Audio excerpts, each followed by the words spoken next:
Eu sou Rafael, psicólogo, e às vezes, mesmo com todos os sentidos, não conseguimos perceber o outro. Hoje vamos falar sobre o filme A Voz no Silêncio. E é claro, tem spoiler de todo o filme. Vamos lá. A Voz do Silêncio, acima de tudo, é um filme sensorial, um filme de sensações. A gente percebe como os sons são colocados de forma bem sutil no filme. Usamos muito a audição nele, e no filme é o sentido que a gente sente mais. Além disso, tem cortes de imagens magistrais sobre distanciamento, ele mostra a relação de hierarquia de um personagem para o outro. Além de tudo, uma ligação tão fiel com a nossa época de escola, e como a raiz presente em praticamente todas as escolas, o bullying. Afinal, ou você presenciou, ou você sofreu, ou você foi o autor do bullying na época da escola. E o filme mostra as consequências disso de forma bem ampla e bem prática. A nossa perspectiva principal é do personagem Shoya Ishida. Ele ali é um aluno brincalhão, que gosta de ser notado, ele tem ali os seus amigos, e naquela situação ele está bem confortável. Só que aí entra uma aluna nova, a Shoko Nishimiya, uma estudante surda, e isso logo chama a atenção das pessoas daquela sala, e o foco passa a ser nela. E isso faz meio que o Ishida mudar o foco dele para ele conseguir de volta aquela atenção que ele tinha antes. Porque isso começa a incomodar ele, não só ele, como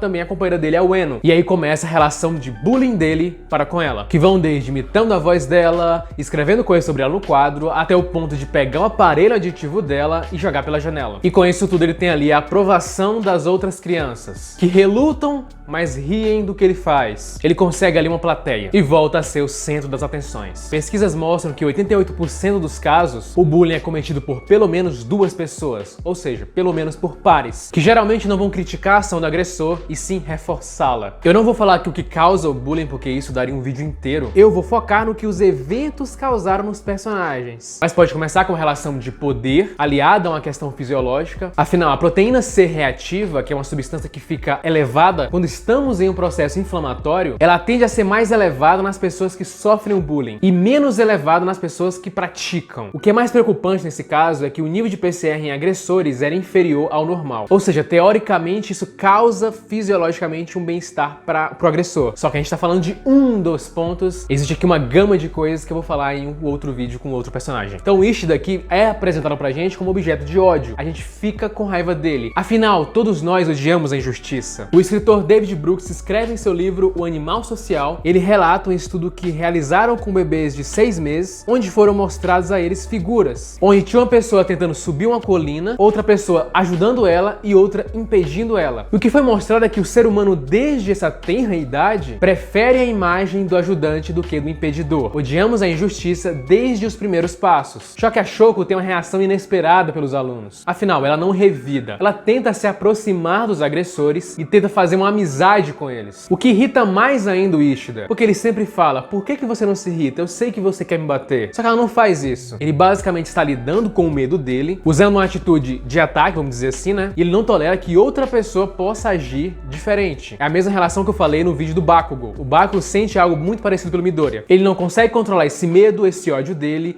e quando ele vê alguém que consegue fazer isso e tenta fazer algo diferente, isso acaba irritando ele profundamente, porque no fundo toca nele. Só que aí, consequentemente, a diretoria acaba descobrindo, e é claro, os amigos do Ishida, que até apoiavam ele, riam, reforçavam aquela situação, passam a condená-lo. E agora ele vira o alvo do bullying. E o pior de tudo pra ele, que já tinha esse pensamento meio de quase que uma inveja da Nishimiya, ele vê ela apagando coisas que escreveram sobre ele. Ou seja, mesmo depois de tudo que ele fez, ela ainda tenta ajudá-lo. Aí vem a primeira ligação, né? Ela percebeu o que ele tá passando, se identificou com o que ele tá passando e passou a ajudá-lo. Afinal, ele tá sofrendo agora igual eu sofri. E depois disso vai mostrar as consequências desse evento, desses eventos na vida de cada um. No livro A Origem de Você, é mostrado que as crianças que sofrem bullying durante a escola primária têm mais problemas emocionais e comportamentais do que as crianças que não sofreram bullying. Aqueles que sofreram bullying têm mais dificuldades na escola e nas relações sociais. O filme é sensorial nesse ponto porque a gente sente aquela raiva do Ishida, a gente vê as atitudes da Nishimiya, a gente não entende porque ela age daquela forma, e aí a gente vê as consequências do Ishida agora. As consequências de alguém que fez bullying e sofreu bullying. E é bem diferente do que a Nishimiya sente. O Ishida mais velho mostra que sofreu bastante, ele se sente muito culpado, ele aprende a linguagem de sinais por causa da Nishimiya. A culpa é tão grande pelo que ele fez, a ponto dele pensar em tirar sua própria vida. Só que ele não faz, tenta conversar com a Nishimiya novamente, tenta uma aproximação com ela, mostrando uma mudança drástica de comportamento, revelando o quão complexo é o bullying. O professor de neurofisiologia Carly Pierre, ele tenta explicar a agressividade humana e ele vai afirmar que em pesquisas parecidas com animais, as emoções como medo, cólera, dor e frustração costumam ter um efeito estimulador de condutas agressivas, que poderiam explicar também o comportamento humano e o comportamento do bullying. O antropólogo Gustave Le Bon conta isso no já citado aqui no canal Psicologia das Multidões. O homem não se comporta da mesma maneira quando está em grupo ou sozinho. Em grupo, passa a ter mais comportamentos agressivos e primitivos, e com isso buscar uma espécie de autoafirmação, o valor próprio que faça esse mesmo homem ser visto aos olhos dos outros. Isso já explica bastante o comportamento de bullying. Com isso, o autor do bullying pode até subestimar o dano que ele está causando. E a gente vê isso no Ishida. Basicamente, a mudança drástica dele é quando ele percebe a mãe dele dando dinheiro para a mãe da Shoko. Ele percebe ali que causou um dano, quebrando os aparelhos auditivos da menina. Naquele momento, ele percebe esse dano. A gente pode identificar também que o bullying que ele sofreu contribuiu para que ele conseguisse identificar na Shoko também, conseguisse ali entender um pouco do que ela sofreu. E essa mistura de sentimentos, de ter sido que comete o bullying, de ter sido que sofreu o bullying, causou nele uma série de dúvidas e uma falta gigantesca de habilidade social. Afinal, ele não consegue olhar nos olhos de ninguém, presumindo já o que os outros vão pensar dele. Ou seja, a confiança que ele tinha quando pequeno foi totalmente minada. A Shoko e a Sahara, que também sofreu bullying, tiveram atitudes distintas. A Sahara sempre tentou fugir daquilo. A Nishimiya sempre encarava, de uma forma mais pacífica, é claro, mas ela sempre encarava o problema. Ela tentava fazer amizade com os agressores. E só quem sofreu bullying sabe o tanto de energia que é gasta nisso. Você tentar provocar uma amizade com quem está lhe fazendo mal. Só que o bullying causou um dano semelhante nos três. A autopercepção e autoconceito deles é bem negativo. O professor de comunicação Joseph DeVito fala que se as outras pessoas falarem coisas ruins de você, você começa a se perceber de forma negativa. Isso aí é o autoconceito. Com isso, o autoconceito e a autoestima das vítimas de intimidação são formadas devido à influência do agressor. Isso vai acabar impactando na vida da pessoa que sofreu o bullying, a ponto de, por exemplo, comprometer a vida adulta do indivíduo. O bullying muda a imagem que você tem de si próprio. E a gente percebe isso na Shoko quando ela fala que o mundo seria melhor sem ela, que ela causa problemas nos outros. Você percebe como o autoconceito dela está totalmente prejudicado? Porque ela basicamente é ao contrário disso, ela não faz mal a ninguém e tenta agir sempre de forma pacífica. Mas o bullying mudou o autoconceito dela, mudou o que ela acha que ela é, mudou a percepção dela sobre si mesma. O Ishida, a mesma coisa. Afinal, ele sempre acha que a imagem que os outros têm dele é a imagem do agressor. E aí o grande ponto que muda a vida dele é quando ele encontra o Nagatsuka. Vê ali o garotinho sofrendo uma espécie de bullying também, e ele tenta ajudar de alguma forma. E aí aquele X é tirado do rosto do Nagatsuka e eles dois passam a ser amigos. E o Nagatsuka passa a se preocupar bastante com o Ishida. A preocupação de um amigo pode melhorar a autoestima individual de uma pessoa. Amizade e afeto podem melhorar a autoestima das pessoas. E vemos isso no Ishida. E aos poucos ele vai conseguindo olhar na face de algumas pessoas. Ele consegue ter coragem, perguntar pra Kawaii o porquê o cabelo dela está diferente. E ele vai conhecendo outra pessoa, ele vai fazendo novos amigos, até a cena que mostra claramente como ele se sentia. Ele se vê se divertindo com os amigos e se pergunta: será que eu mereço tudo isso mesmo? E ele fica claro o autoconceito negativo que ele tem de si próprio. Ele sente como se não merecesse mais nada. Ele virou a imagem do agressor. E o bullying que ele sofreu jogou isso na cara dele. O famoso psicólogo Carl Rogers, ele fala que as pessoas que sempre se sentem culpadas em excesso,